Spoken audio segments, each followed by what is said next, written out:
Louis region has not had a professional football team here since 2015, but that will all change in early 2020 when the XFL takes over.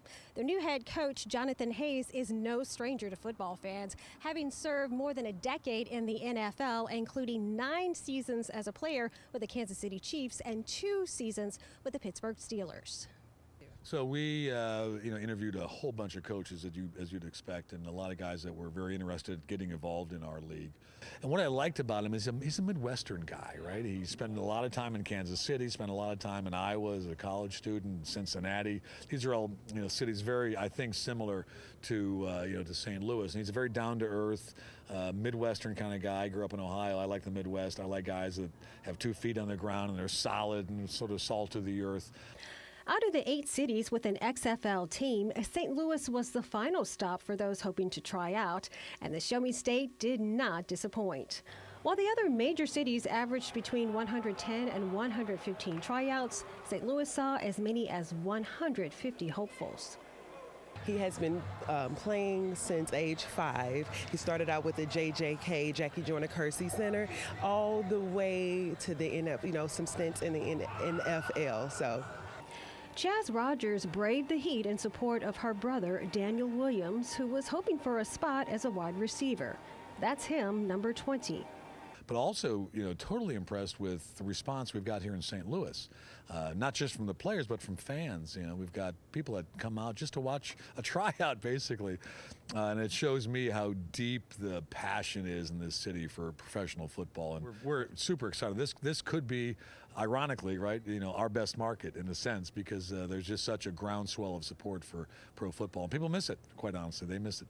Sure. I went to Northwestern, played receiver, and played 4 years there, and then went to a couple mini camps with the Giants and the Jaguars. Any surprises out here in the drills? No, it wasn't surprising because I already been working out and stuff, so everything was just natural. So I already had a good feeling that I was going to do a good job.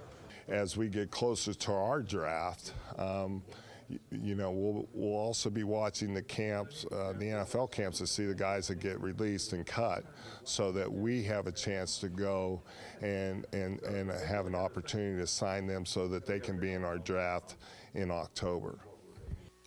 Even though his playing days are long behind him, I asked Commissioner Luck if he still has the same passion for the game. The game's been a part of my life and my family's life, obviously, for many, many years. I still have the same excitement, the same tingling when that I remember as a player, going back to being a high school or even a grade school kid. I feel those same feelings when I go watch my son play, right, in the NFL.